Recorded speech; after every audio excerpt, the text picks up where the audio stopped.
Assalamu alaikum mtazamaji wa Zanzibar Cable Television. Karibu katika kipindi maalum kabisa, kipindi ambacho kinahusiana na wasifu wa marehemu Maalim Seif Sharif Hamad. Na leo hii basi tumebahatika Zanzibar Cable kufika hapa nyumbani kwa Ismail Jussa ambaye yeye ni mjumbe wa kamati kuu ndani ya ACT Wazalendo. Mengi tutayafahamu kutokea kwake, na kama ambavyo tunavyojua mtazamaji, bado tuko ndani ya zile siku 7 za maombolezo ambazo Mheshimiwa Rais wa Zanzibar na mwenyekiti wa Baraza la Mapinduzi Dr. Hussein Ali Mwinyi amezitangaza. Kama vile ambavyo tunavyojua, ukitaja wanasiasa wakongwe ama wanasiasa nguli kwa hapa Zanzibar, basi hutoacha kulitaja jina la Jussa kwa namna moja ama nyingine kutokana na harakati zake. Na pia amekuwa ni mtu ambaye miaka yote kwa kumfahamu kwake, sisi tumemfahamu pia kwa ukaribu ambao alikuwa nao yeye pamoja na marehemu Maalim, na wamefanya kazi kwa pamoja takriban miaka yote hiyo mpaka Maalim mauti ulipoweza kumkuta. Assalamu alaikum. Alaikum salam. Kwema kabisa. Nashukuru. Tuwe pole sote kwanza kwa msiba huu mkubwa wa kitaifa ambao umetukuta. Tumepoa. Ni msiba mzito kama mnavyoeleza, lakini ni kadari yake Mwenyezi Mungu. Binadamu amekadiriwa kipindi fulani cha kuishi hapa duniani, na kikimalizika sote, hata tungependa vipi haiwezi kubadilisha. Kwa hivyo na Maalim Seif Sharif Hamad, kiongozi wetu, mzee wetu, baba yetu, naye amekamilisha kipindi chake cha kuishi duniani. Mwenyezi Mungu amemkhitari na sisi tumepokea maamuzi ya Mwenyezi Mungu. Kwa hivyo ni msiba mzito, unaumiza sana, umetupa majonzi na masikitiko makubwa sana, lakini mwisho wa siku tunarudi pale ambapo dini yetu imetufunza kwamba sisi sote ni wa Mwenyezi Mungu na kwake tutarejea. Hapo tumepokea. Asante. Sawa, tuanzie sasa. Tunataka tufahamu vizuri wasifu wa marehemu Maalim Seif kwa sababu yeye ni mtu wake wa karibu sana. Kwa hiyo ukipata nafasi, mimi nataka nifahamu wewe unamzungumziaje Maalim kwa kuanzia mpaka ambako mauti kuweza kumkuta. Historia ya Maalim Seif ni kubwa mno, au niseme ni refu mno.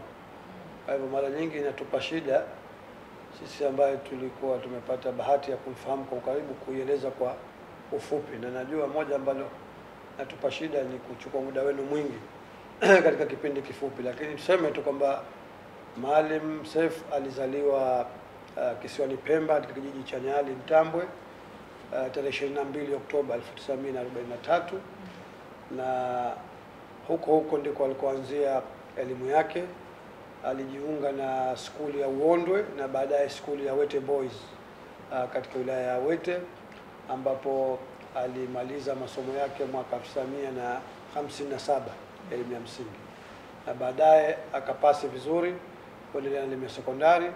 Kwa miaka ile Pemba hakukuwa na skuli ya sekondari, kwa hivyo akalazimika kuja Unguja, ambapo alijiunga na skuli maarufu ilikuwa ikiitwa King George VI Government Boys Secondary School, ambao sasa maarufu tunaita Lumumba. Na alijiunga pale kuanzia mwaka 1958 mpaka 1961 alipomaliza kidato cha 4 au form 4 kama tunavyoita, na baadaye akapasi tena vizuri, akaendelea pale kwa kidato cha 5 na kidato cha 6, yani form 5 na form 6 kwa mwaka 61 hadi mwaka 63 alipomaliza, ambao ndio mwaka Zanzibar ilipata uhuru wake kutoka kwa Muingereza. Wakati amemaliza, mwenyewe anasema aliamua kubakia hapa ili kushuhudia sherehe za uhuru wa Zanzibar tarehe 10 Disemba 63.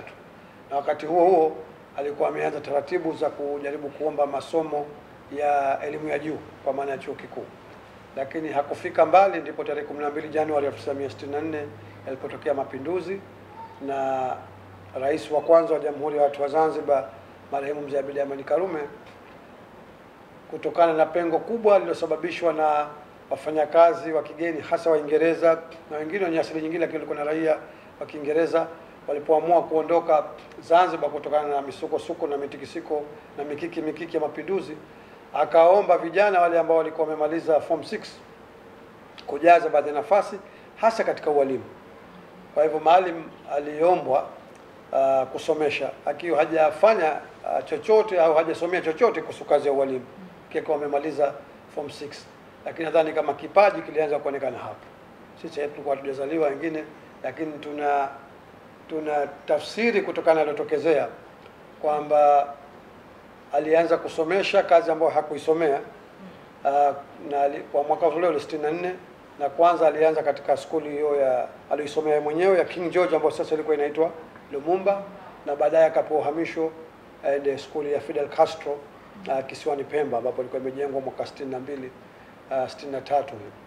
Na wengi wa wanafunzi wake ambao bahati nzuri wengine tulipata kuwajua kwa sababu walikuwa ni miongoni mwa viongozi tulifanya nao kazi pamoja katika chama wakati ule CUF, na hata sasa wanamueleza kwamba alikuwa akifanya ile kazi kwa walimu kwa umahiri mkubwa.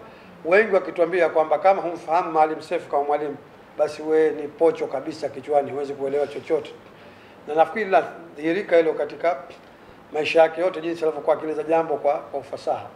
Kwa hivyo alifanya kazi hiyo mpaka mwaka 72 alipofariki au alipouawa mzee Abeid Amani Karume, na akaingia madarakani mzee Abu Jumbe, na yeye alipoingia akaamua kwamba sasa ile sera ya kuzuia watu wasiende kusoma elimu ya juu akaiondosha, na kwa mara ya mwanzo akachagua kundi la vijana waliokuwa wamefanya vizuri katika masomo Unguja na Pemba, akawapeleka chuo kikuu cha Dar es Salaam. Na Maalim Seif alikuwa ndio mkubwa wao kwa umri, lakini wengine walikuwa nao walikuwa ni wanafunzi wake ambao sasa nao walikuwa wamemaliza form 6 na walimchagua kuwa kiongozi wao katika kundi lile. Nadhani kama nakumbuka vizuri walikuwa kama 12 walipelekwa chuo kikuu cha Dar es Salaam, na pale yeye akasomea shahada ya kwanza ya sanaa kwa maana ya Bachelor of Arts katika Political Science, Public Administration and International Relations, yani sayansi ya jamii au utawala wa umma na ushirikiano wa kimataifa. Alimaliza mwaka 75 baada ya miaka mitatu, na kama kawaida yake alipasi vizuri mno. Alipasi na degree yake ikiwa ni first class honors, ambao kwa walopitia vyuo vikuu najua si rahisi kupasi kwa kiwango hicho cha juu. Nakumbuka marehemu Professor Harold Bothman aliwahi kunieleza kwamba kwa sababu alikuwa ni miongoni mwa walimu wake katika moja ya masomo yake pale, kwamba alipasi vizuri mno kiasi kwamba jina lake liliwekwa katika bodi ya chuo kikuu kwamba wanafunzi ambao walifanya vizuri, na kutokana na hilo aliombwa abakie asomeshe chuo kikuu.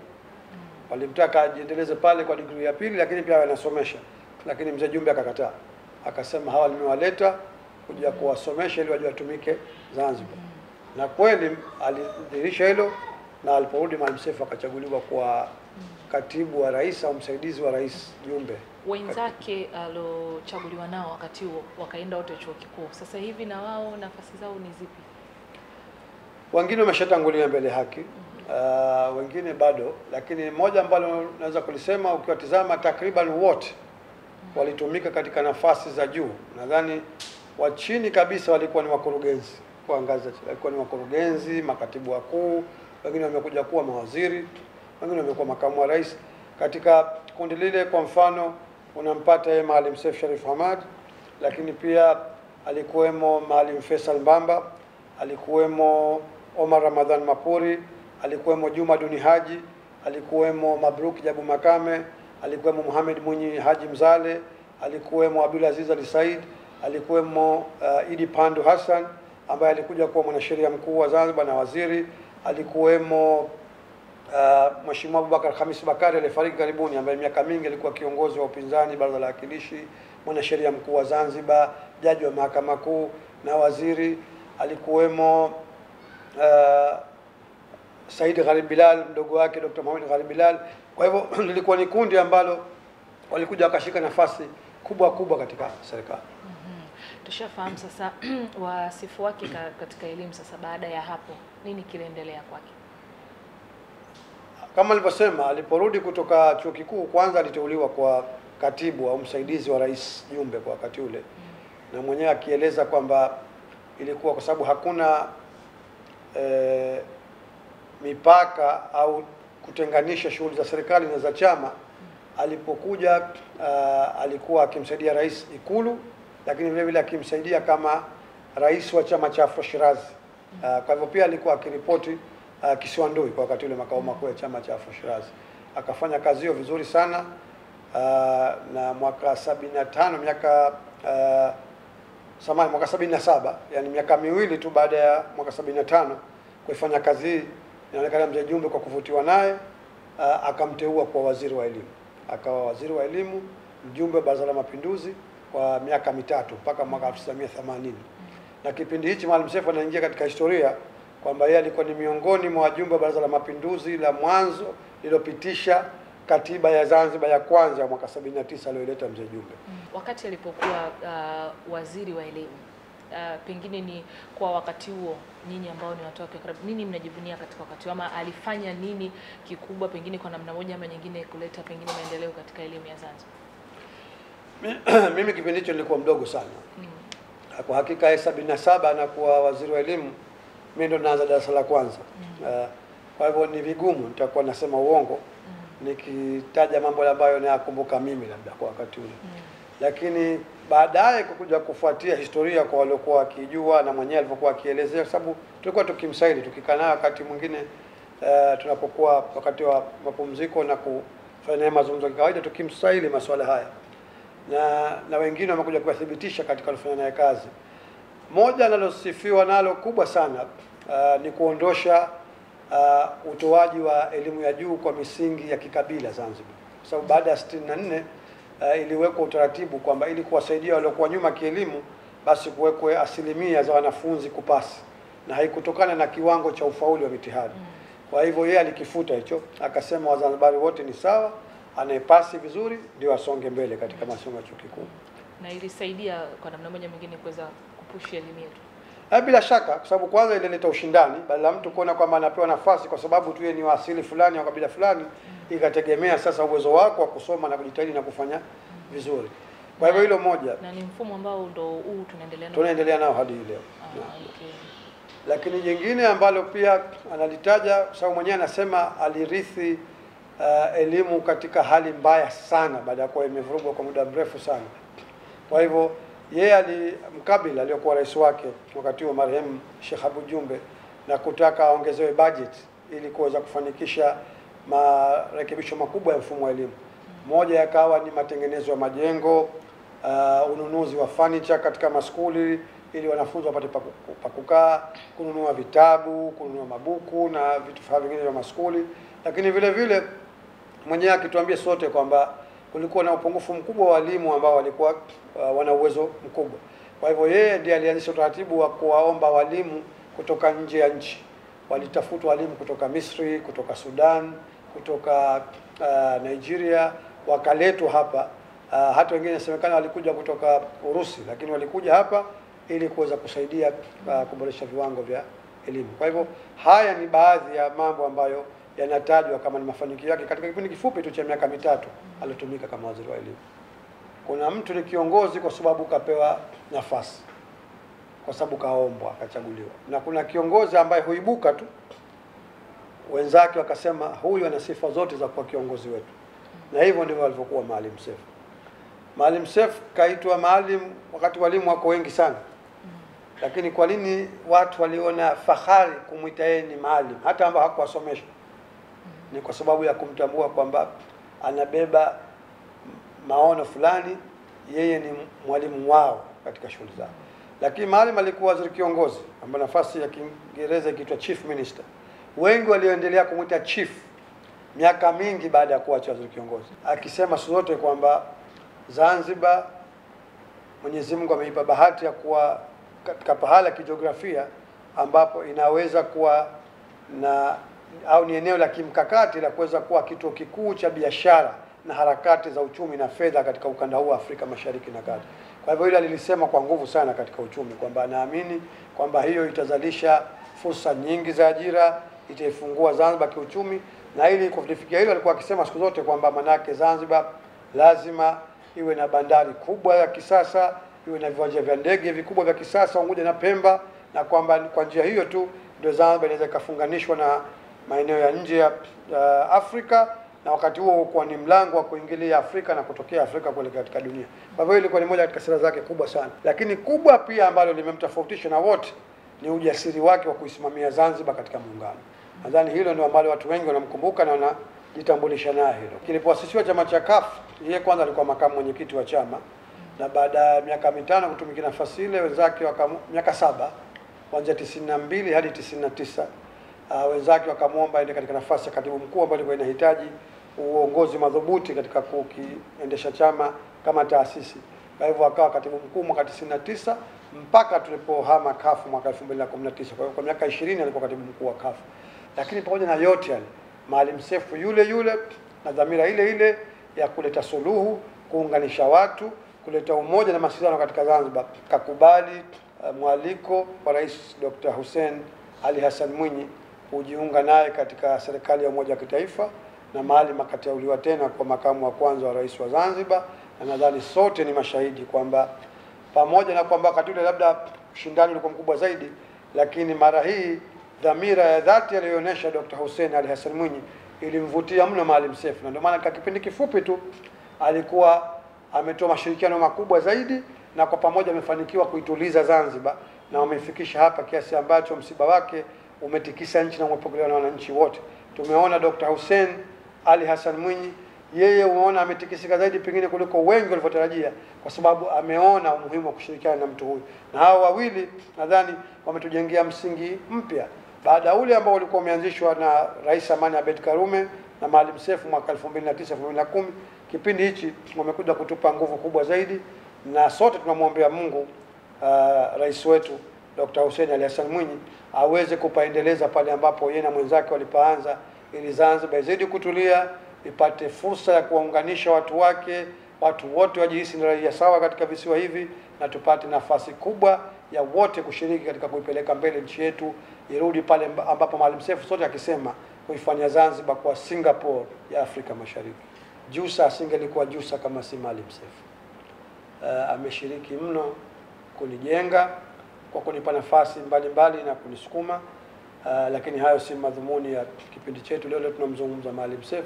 Lakini kule kuniweka kwake karibu na kufanya naye kazi, si tu katika siasa za ndani, lakini hata katika safari za kimataifa tunapowakilisha CUF, na mimi aliponiteua kwa mkurugenzi wa mambo ya nje katika chama cha CUF kwa wakati ule, na baadaye nimeendelea kufanya naye kazi kwa muda mrefu, nimechota mengi sana ndani na nje. Kwa hivyo amenijenga sana kwa hilo, na hilo siwezi kumsahau mpaka na mimi siku nitakapoaga dunia. Lakini katika nilochota kwake kwa ufupi tu, kwanza ni kwamba katika uongozi usiwe binafsi, kwamba unapoamua kwa kiongozi basi simamia ambayo watu wanayataka, na kila wakati kwa mwanzo kujitolea, usikimbilie madaraka, lakini kuwa tayari kutumikia watu. Kwa hivyo hilo la kwanza kubwa sana ambalo tumejifunza na mimi nimechota kwake, na kuwatumikia watu. Lakini la pili ambalo ametufundisha ni kukinai, kwamba usitumie uongozi kutaka kujinufaisha wewe binafsi. Lakini la tatu kubwa ni kujishusha. Utashangaa mtu huyu ambaye jana kazikwa na maelfu kwa maelfu ya watu, ungetegemea mwingine ingempa kibri kwamba anapendwa na watu, kwa hivyo angepaswa labda kujikweza na kujipandisha. Lakini sote tunamkumbuka Maalim Seif, alikuwa mtu wa kawaida kabisa, haiba yake popote alipo unaiona, lakini anaiwakilisha kwa kujiweka mtu wa kawaida mno. Pakifiwa yeye wa mwanzo kufika, pakiwa na msiba yeye wa mwanzo kutokeza, amealikwa harusi hata na watu wa chini kabisa atakwenda kujumuika nao, pana mgonjwa yeye wa mwanzo kwenda kuwatizama. Lakini maisha yake ya kawaida yanavyoishi, mtizame hata mavazi yake, mtizame mtu huyu, hata gari. Mimi nakumbuka kwa miaka mingi tumeanzisha chama, gari Maalim Seif alikuwa akipewa, hata gari ya kutumia, ametoka katika waziri kiongozi hana gari yake. Kwa hivyo ni ile kujishusha kwa chini kabisa. Lakini hapa sote, na alikuwa akituambia, mimi mara nyingi akiniambia kwamba Ismail, ukijishusha ndipo unapojipandisha. Hujipandishi kwa kujikweza, unajipandisha kwa kujishusha chini kwa watu. Na tumeona faida ambayo ameipata leo. Lakini cha mwisho, sababu nasema yako mengi hatuwezi kuyamaliza yote, ambalo nafikiri nimelichota na najivunia kwake, na naamini hilo kwa kiasi kikubwa na mimi naliamini, ni kusimamia unachokiamini. Naam, mtazamaji wa Zanzibar Cable Television, kama ambavyo tumetoka kusikia, natumai tumepata kujifunza mengi na pia kumjua marehemu Maalim Seif Sharif Hamad. Ilikuwa ni sehemu ya mazungumzo katika kipindi chetu hiki maalum kabisa ambako tumefanya leo na Ismail Jussa. Kwa upande wake yeye tumepata kufahamu mengi yale ambayo yalikuwa yanamhusu Maalim Seif Sharif Hamad. Usikose kuendelea kutazama Zanzibar Cable Television kwa ajili ya kutazama ni nani mwingine ambaye tutakwenda kuzungumza naye. Uongozi na wafanyakazi wote wa Zanzibar Cable Television unatoa mkono wa pole kwa Wazanzibari wa Tanzania na Serikali ya Mapinduzi ya Zanzibar kufuatia kifo cha makamu wa kwanza wa rais Maalim Seif Sharif Hamad. Kwa pamoja tunamwomba Mwenyezi Mungu ailaze roho yake mahali pema peponi. Amin.